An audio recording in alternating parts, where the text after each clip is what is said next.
अस्सलाम वालेकुम viewers, you are watching on air Abdullah. और अगर मार्केट को देखा जाए तो KSE 100 इंडेक्स 170 पॉइंट नेगेटिव के साथ तकरीबन 63,567 पे इसने क्लोजिंग दी।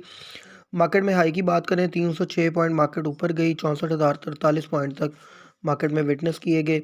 और अगर लो की बात करें तो तकरीबन 63,290 तक नीचे आई, 447.28 जो है उस वक्त नेगेटिव विटनेस किए गए। तो मार्केट में तकरीबन अगर वैल्यू की बात की जाए तो जो टोटल काम हुआ है वो तकरीबन आज 5 डिजिट में हुआ। तकरीबन आप समझ लें 14,950 मिलियन का काम था। और अगर देखा जाए मार्केट में वॉल्यूम तो वॉल्यूम बहुत लो था, 247.33 मिलियन का वॉल्यूम था।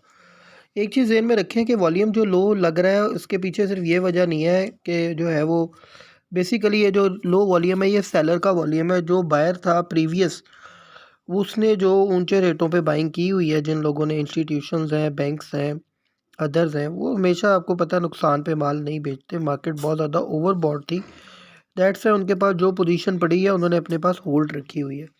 तो इस चीज़ को आपने हमेशा मद्देनज़र रखना है कि मार्केट में इस वजह से वॉल्यूम कम है।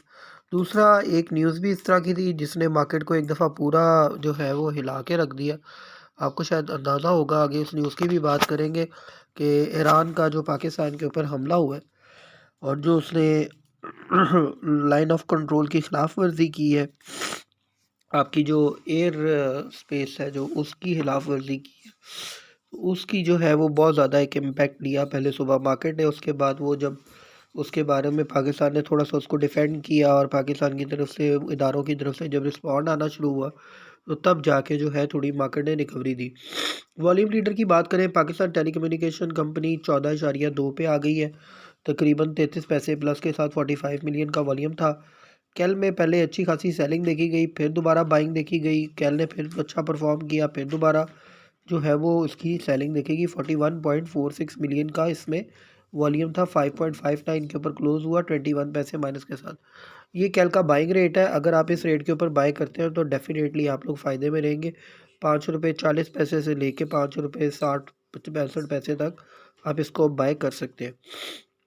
ट्रीट की बात करें तो ट्रीट 86 पैसे प्लस के साथ 20 रुपये 5 पैसे पे क्लोज हुआ। PIA जो है वो 10 रुपये 56 पैसे पे क्लोज हुआ, 30 पैसे माइनस के साथ। FFDL 28 रुपये 39 पैसे, 2 रुपये 11 पैसे के साथ जो है वो क्लोज हुआ। PPL की बात करें तो तकरीबन 123, 2 रुपये 2.95 पैसे माइनस के साथ क्लोज हुआ। WTL जो है 1.33 के साथ क्लोज हुआ। PSO 1.78 पे तकरीबन क्लोज हुआ, 178 पे 1.68 माइनस के साथ।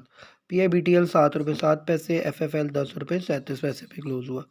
आप लोग को थोड़ा सा कल ही मैंने बताया था और बाई कॉल्स भी दी थी कि इन इन शेयर को आपने बाय करना है जब मार्केट डाउन जाए। और उससे पहले मैंने आपको कहा था कि 6300 के लेवल के ऊपर अगर मार्केट आती है तो वो बाई का एक अच्छा लेवल होगा। जिस लेवल पे आज मार्केट आई है ये लेवल भी बाई के लिए बेहतरीन है। आप लोग इसके अंदर भी अगर अपना बाल परचेज़ करते हैं तो आप लोग इंशाल्लाह ताला विद इन 2 वीक्स जो है अपने जो है वो पोर्टफोलियो को प्रॉफिट में देखेंगे।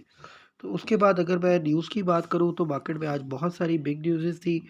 उन न्यूज़ेस के अंदर अगर बात की जाए, सबसे पहले जो है वो ईरान ने जो पाकिस्तान के ऊपर हमला किया है उसको पहले थोड़ा सा डिस्कस कर लेते हैं। उसके बाद आपको जो है वो न्यूज़ सेटअप दिखाते हैं। देखिए जी, सबसे पहले एक जो ब्रेकिंग न्यूज़ आई कि जी Pakistan warns Iran of upcoming consequences after Iranian strike inside Pakistani territory kill civilians including 2 Pakistani children. The responsibility for the consequences of the action of this action will lie squarely जो है वो with Iran. तो ये एक Iran को जो है वो वार्निंग भी की गई है कि जी जो है वो एक दफ़ा अपने आप को मोहतात हो जाए। तो ये पाकिस्तान की तरफ से आज एक वार्निंग दी गई। इसके बाद मार्केट क्लोज होने के बाद एक जो है वो रिस्पॉन्ड जो है वो आया। वो रिस्पॉन्ड ये था कि ये गैर कानूनी अमल मुकम्मल तौर पर नाकाबिल कबूल है, इसका कोई जवाज़ नहीं। तर्जुमान दफ्तर खारजा और ईरान ने जारहियत को छुपाने के लिए जैश अदल का झूठे बयान दिए। ईरान ने पाकिस्तान की खुद मुख्तारी को बिला इश्तिहार और खुल्लम खुल्ला खिलाफ वर्जी की। तर्जुमान जैश अदल का फेक और झूठी स्टेटमेंट का सहारा लिया गया। तो ये भी एक न्यूज़ थी। तो उसके बाद फिर जो है थोड़ी देर बाद एक और न्यूज़ आई कि पाकिस्तान ने IMF से $70 करोड़ की किस्त जो है वो अकाउंट में ट्रांसफ़र हो गई है, रिसीव्ड हो गई है। तो वो भी न्यूज़ जो है वो कल मार्केट के लिए पॉजिटिव है। ईरान के साथ हम सफारती ताल्लुकात ख़त्म करने जा रहे हैं। हम अपना सफ़ीर जो है वहाँ से वापस बुला रहे हैं और उनका सफ़ीर जो है वो हम लोग जो है वो वापस भेज रहे हैं। और किसी किस्म के भी आगे दौरे भी नहीं होंगे। ईरान को जो है वो प्रॉपर तरीके से एक इस तरह से भी ट्रीट किया जा रहा है। लेकिन ये है कि अगर दोबारा कोई एग्रेशन या कोई भी ऐसी हरकत देखी गई तो फिर जो पाकिस्तान रिस्पॉन्ड करेगा। आपको पता है वी आर प्रोफेशनल और हम लोग जो है वो बहुत प्रोफेशनली जो है वो दुनिया में एक वेल नोन जो है वो एटॉमिक पावर है। दैट्स वाई हम लोग जो है बड़ी तहम्मुल के साथ जो है वो रिस्पॉन्ड करते हैं।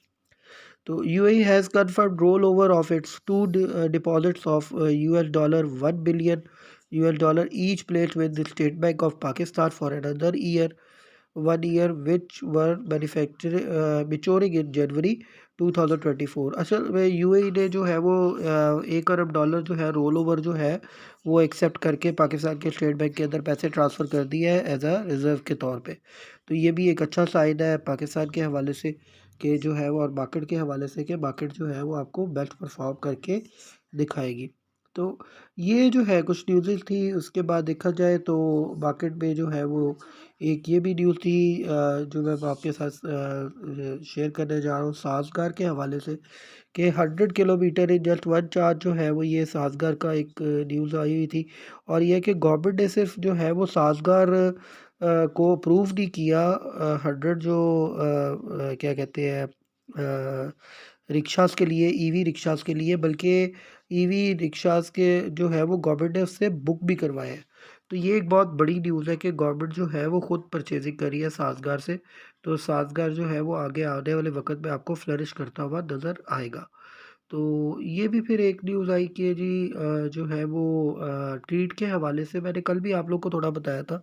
Telecom limited board has approved the authorised the selling of its complete share holding in its subsidiary Supernet limited to Hallmark company limited. ये भी आप लोग के जो है ना वो सामने एक न्यूज़ आ रही है। आप इसको भी जो है वो एक दफ़ा रिव्यू कर सकते हैं। FBR to suspend SIMs for of non filers across Pakistan. ये सोर्सेज ने कल न्यूज़ दी थी। ये भी मैंने आप लोग के साथ शेयर कर दी है। तो ये जो है वो कुछ न्यूज़ेस थी जो मैंने आप लोग के साथ शेयर की है। अगर अब मैं दूसरी न्यूज़ेस की तरफ आता हूँ कि जो आज की न्यूज़पेपर के हवाले से थी, उसमें oil prices drops amid disappointing growth figures in China, Shell to exit Nigeria onshore oil after nearly a century. उसके बाद पाक यूएई इकोनॉमिक पार्टनरशिप एडवांसेस वो उसके बारे में आप लोग को थोड़ा सा मैं अभी पहले बता भी चुका हूँ कि यूएई ने जो है वो अमाउंट ट्रांसफ़र की है उसके हवाले से डिटेल है। Stock stumble as senate seeks election delay, ये प्रीवियस न्यूज़ है। तो उसके बाद RDA inflows jump 17% to 160 billion dollar in December. इसकी एक न्यूज़ आई थी रोशन डिजिटल अकाउंट के हवाले से। तो उसके बाद government plans to reduce industrial power tariff to boost का इकोनॉमी। ये भी एक अच्छी न्यूज़ थी। उसके बाद Pakistan LNG limited secures second cargo for Azerbaijan SOCAR. उसके बाद जो है वो DAP fertiliser sale surge 31%। Urea stagnates, ये एक न्यूज़ थी। उसके बाद जो है वो LCCI rejects government focus on zero rated export sector. इसके हवाले से एक न्यूज़ थी। वाई इज़ हब को doubling down on the third coal. ये जो है when an existed 8% share in the Sindh, इसके हवाले से एक न्यूज़ थी। तो ये जो कुछ elections to pave way for economic stability in Pakistan से काकड़, ये एक न्यूज़ थी। उसके बाद जो है वो द एक्सप्रेस ट्रिब्यून की न्यूज़ थी government aims to revitalise agri sector. और rising chicken eggs prices get ministers attention, ये एक न्यूज़ थी। पाकिस्तान प्राइस जो है gold price in Pakistan declines by 2000 per तोला, ये एक न्यूज़ आई थी। तो ये कुछ जो है वो न्यूज़ थी। Turk border closure enters fourth day. असल में कुछ ऐसी न्यूज़ेस नहीं है कि जिससे आप कहें कि मार्केट जो है ना वो आज न्यूज़पेपर में कुछ ऐसी न्यूज़ेस नहीं थी जिससे मार्केट में आप कहें कि किसी एक ख़ास शेयर के ऊपर जो है वो कोई फ़र्क पड़ रहा हो। तो आप लोगों ने थोड़ा-सा जो है वो ज़हन में रखना है। बक्से पेंट्स के हवाले से जो है वो आज इनकी कोई बोर्ड मीटिंग और कोई न्यूज़ आई है। वो भी आप लोग जो है वो वेबसाइट पे जाके देख सकते हैं, डिटेल उन्होंने इन्फॉर्मेशन दी हुई है। Power tariff hike of rupees 5.61 unit on the cards, ये एक न्यूज़ आई थी। तो ये मैंने आप लोगों के साथ सारी न्यूज़ें शेयर कर दी है। अब थोड़ा-सा मैं आप लोगों को बताता हूँ मार्केट में आपने करना क्या है। एक तो आप हमारा कोर्स जॉइन करें ताकि आप मार्केट को अंडरस्टैंड कर सकें और अपनी बाइंग सेलिंग खुद कर सकें और खुद अपने रिव्यूज़ और व्यूज़ बना सकें। ताकि ये बहुत ज़्यादा ज़रूरी है। किसी भी काम को अगर करना है तो उसको अगर समझ के करेंगे, उसके फंडामेंटल्स को और टेक्निकल एनालिसिस को ज़हन में रखेंगे, तो that will be much better. तो बाकी ये है कि मार्केट में अब करना क्या है जी, देखिए अगर मार्केट थोड़ी-सी और डाउन आती है तो आप फिर बाय करें। आपको 63,000 के लेवल तक जो है अपनी बाइंग जारी रखनी है और इसी तरह चंक्स में बाय करते जाएँ 25% फिर 25% फिर 25% जो आपको तरीकाकार बताया। तो ओवरऑल मार्केट अच्छी है, मार्केट ने अच्छा परफ़ॉर्म करना है, न्यूज़ेज़ भी अच्छी है। मार्केट आपको विदिन 2-3 डेज़ या विदिन 1 वीक जो है वो आपको कोई एक आधा अच्छा सरप्राइज़ भी दे सकती है जो है वो तेज़ी की सूरत में। तो बाकी ये है कि आफ्टर इलेक्शन इंशाल्लाह मार्केट विल परफ़ॉर्म वेल। आने वाला जो हमारा टारगेट है वो 70,000 इंडेक्स का है। आप लोगों ने इसको ज़हन में रखना है, लेकिन अगर आपको बताऊँ कि लो का हमारे ज़हन में जो इसकी रेजिस्टेंस है वो 58,000 की है। तो ये आपने ज़हन में रखना है कि अगर खुदा ना खास्ता कोई ऐसा इवेंट हो जाता है जो कि अनफॉर्चुनेट हुआ तो वो फिर आपका इंडेक्स 58,000 तक भी आ सकता है। Thanks a lot tune up with us. हमारे चैनल को लाइक करें, शेयर करें, सब्सक्राइब करें और बेल आइकन पे ज़रूर क्लिक करें।